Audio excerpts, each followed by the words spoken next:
नमस्कार दोस्तों, स्वागत है आपका स्टडी मंत्रा के मंच पर।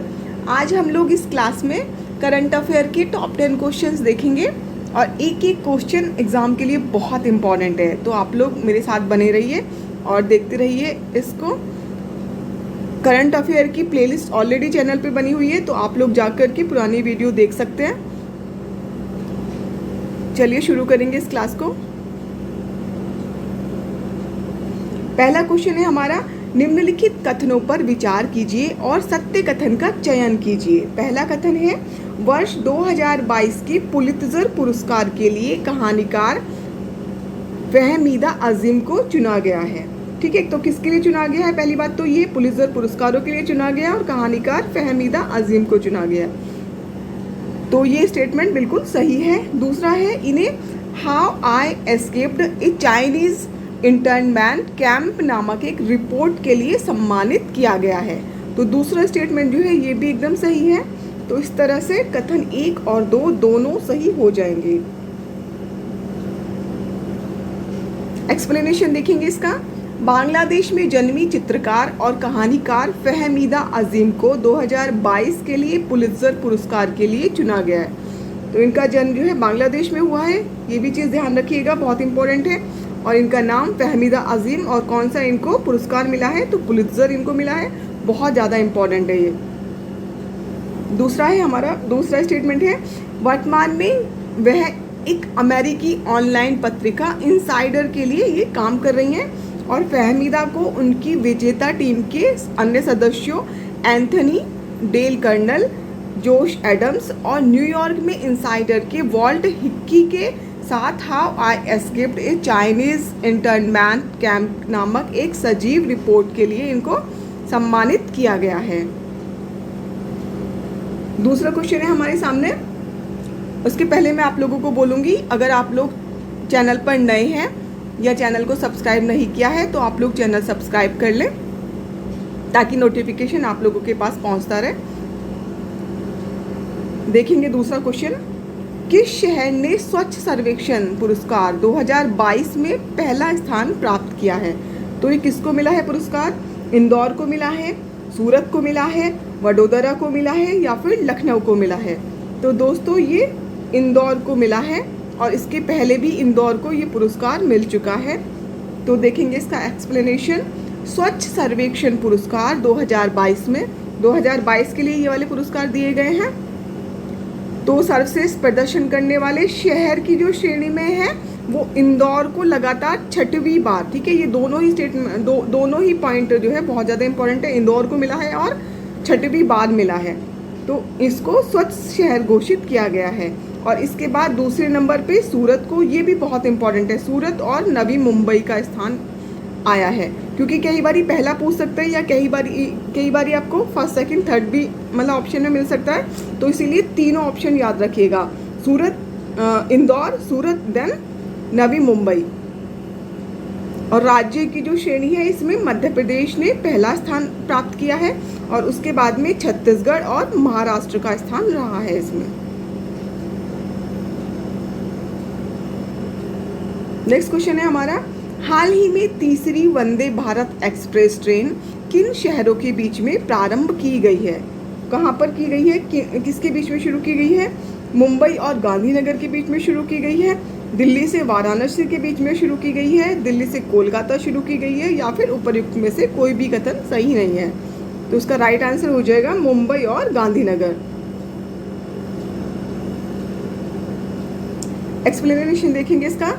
प्रधानमंत्री नरेंद्र मोदी ने गांधीनगर से मुंबई जो है ये हमारी स्वदेश निर्मित ट्रेन है, स्वदेश निर्मित high speed Vande Bharat express train का उद्घाटन किया है, जो वंदे भारत श्रृंखला में तीसरी ट्रेन है। ये 2 ऑलरेडी चल चुकी है, तो ये तीसरी ट्रेन है इस तरह से।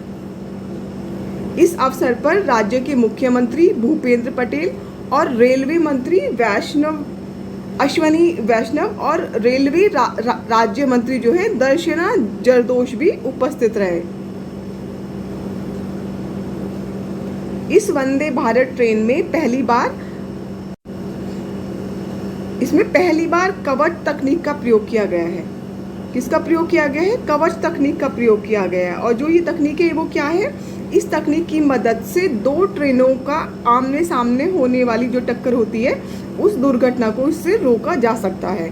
2 अन्य वंदे भारत एक्सप्रेस ट्रेन जो है ये फरवरी और अक्टूबर 2019 में, ये भी याद रखने वाली चीज़ है कि ये कब शुरू की गई है। तो ये फरवरी और अक्टूबर के महीने में शुरू की गई थी, जो कि जो पहले वाली थी वो नई दिल्ली से वाराणसी के बीच में शुरू हुई है और दूसरी वाली नई दिल्ली से कटरा के बीच में ये प्रारंभ की गई है। और जो तीसरी वाली है ये अभी शुरू की गई है हमारी। नेक्स्ट क्वेश्चन है हमारा, हाल ही में किसने एक नई किताब अंबेडकर ए लाइफ लिखी है? तो ये जो किताब है किसने लिखी है? शशि थरूर ने लिखी है, अजय माकन ने लिखी है, प्रभुदेव ने लिखी है या फिर प्रकाश जावड़ेकर ने लिखी है? तो दोस्तों इसका राइट आंसर हो जाएगा शशि थरूर। शशि थरूर ने अंबेडकर ए लाइफ जो है इस किताब को लिखा है। नेक्स्ट क्वेश्चन है हमारा, बहुत इंपॉर्टेंट है ये भी। हाल ही में जारी ग्लोबल इनोवेशन इंडेक्स 2022 में कौन शीर्ष पर रहा है? कौन सा देश जो है इसमें शीर्ष पर रहा है? तो ये स्विट्जरलैंड रहा है या फिर संयुक्त राज्य अमेरिका रहा है या फिर स्वीडन रहा है या फिर यूनाइटेड किंगडम रहा है? तो इसका राइट आंसर है स्वीडन। स्वीडन जो है ये फर्स्ट नंबर पे रहा है इसमें। बहुत इंपॉर्टेंट इंडेक्स है ये, हमेशा एग्जाम में यहाँ से क्वेश्चन आता ही आता है, तो ध्यान रखिएगा इसको। कौन जारी करता है, कितनी रैंक आई, कितनी इंडिया की रैंक आई, कौन ऑल ओवर जो कंट्रीज़ हैं सबसे मतलब फर्स्ट नंबर पे कौन रहा, तो सारी बातें जो हैं ये ध्यान रखने वाली हैं। कहीं से भी कुछ भी क्वेश्चन बन सकता है। तो पहली बात तो जारी कौन करता है इसको? विश्व बौद्धिक संपदा संगठन जो है ये इसको जारी करता है, ठीक है। इसके द्वारा जारी वैश्विक नवाचार सूचकांक 2022 रैंकिंग में स्विट्जरलैंड जो है ये दुनिया की सबसे नवाचारी अर्थव्यवस्था बन गई है। इसके बाद में संयुक्त राज्य अमेरिका दूसरे नंबर पे है, स्वीडन है उसके बाद में, then United Kingdom and then Netherland का स्थान रहा है। और भारत का जो नंबर है वो 132 देशों में से भारत 40वें नंबर पर रहा है। 40वें नंबर पे रहा है ये भारत।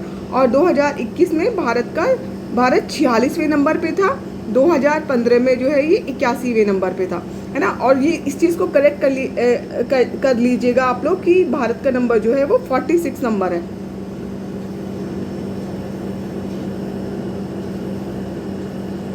नेक्स्ट है हमारा, हाल ही में आई रिपोर्ट के अनुसार उत्तर प्रदेश की सबसे प्रदूषित नदी कौन सी घोषित हुई है? तो कौन सी है ये हमारी नदी?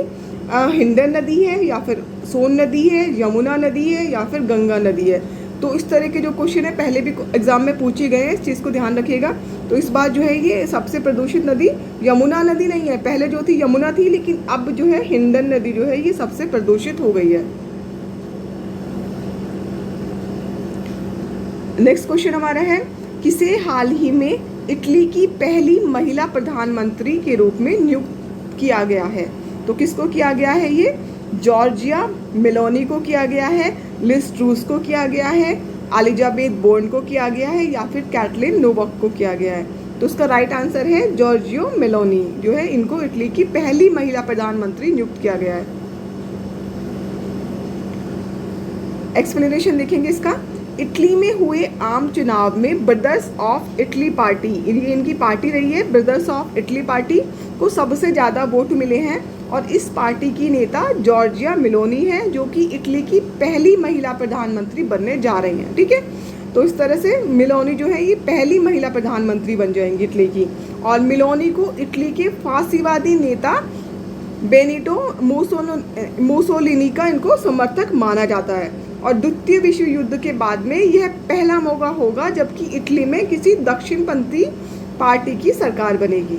बहुत इंपॉर्टेंट है, इसलिए ये बिल्कुल पूछा जाएगा, डेफिनेटली आने वाला है ये क्वेश्चन। अब नेक्स्ट क्वेश्चन है हमारा, हाल ही में दादा साहब फाल्के पुरस्कार से सम्मानित किया जाएगा। तो किसको किया जाएगा ये? आशा पारेख को किया जाएगा, रेखा को किया जाएगा, वहीदा रहमान को किया जाएगा या फिर हेमा मालिनी को किया जाएगा? तो दोस्तों राइट आंसर हो जाएगा इसका आशा पारेख जो है, इनको दादा फाल्के पुरस्कार से सम्मानित किया जाएगा। अब इसका एक्सप्लेनेशन देखेंगे।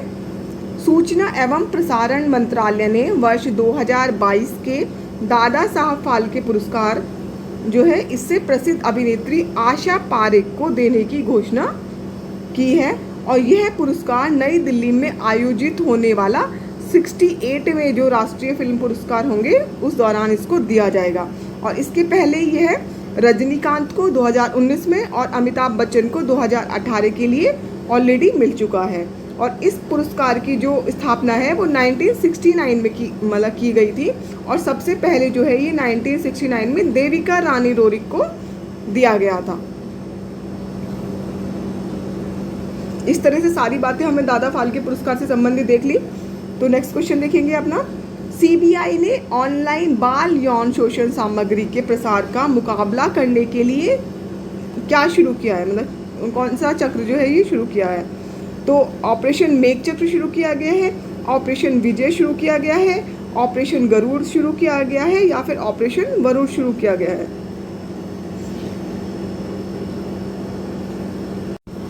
उसका राइट आंसर हो जाएगा ऑपरेशन मेघ चक्र जो है ये शुरू किया गया है।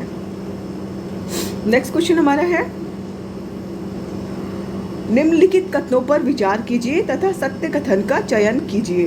पहला स्टेटमेंट है हमारा, जापान भारत समुद्री अभियान जिमैक्स 22 का छठा संस्करण, ठीक है, सारी बातें बहुत इंपॉर्टेंट है, छठा संस्करण है इसका ये, जो कि 11 सितंबर 2022 को शुरू किया गया था, एकदम सही है ये। दूसरा स्टेटमेंट है, जिमैक्स 22 की मेजबानी जो है वो वर्तमान में भारतीय नौसेना द्वारा बंगाल की खाड़ी में की जा रही है। तो दोनों जो स्टेटमेंट है इसके एकदम सही हैं।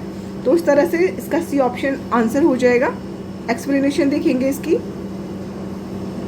जापान भारत समुद्री अभियान जिमैक्स 22 का छठा संस्करण 11 सितंबर 2022 को शुरू किया गया था और जिमैक्स 22 की मेजबानी वर्तमान में भारतीय नौसेना द्वारा बंगाल की खाड़ी में, कहाँ पर, बंगाल की खाड़ी में की जा रही है। और भारत का प्रतिनिधित्व जो है वो 3 स्वदेशी रूप से डिज़ाइन और निर्मित युद्धपोतों के द्वारा किया जा रहा है। कौन कौन सी हैं ये, तो पहला है सहाद्री और 2 पनडुब्बी रोधी युद्धपोत जो कि कदमत और कवरत्ती जो है, ये कदमत और कवरत्ती ये दोनों जो है इसमें शामिल होंगे। Guided missile destroyer Ranvijay, fleet tanker Jyoti, offshore patrol vessel Sukanya, सारी बातें जो है ये ध्यान रखने वाली है, हर पॉइंट को बहुत ध्यान से देखिएगा। पनडुब्बियाँ MiG-29 के fighter aircraft, long range maritime petrol aircraft और हेलीकॉप्टर ने भी इस अभ्यास में भाग लिया है।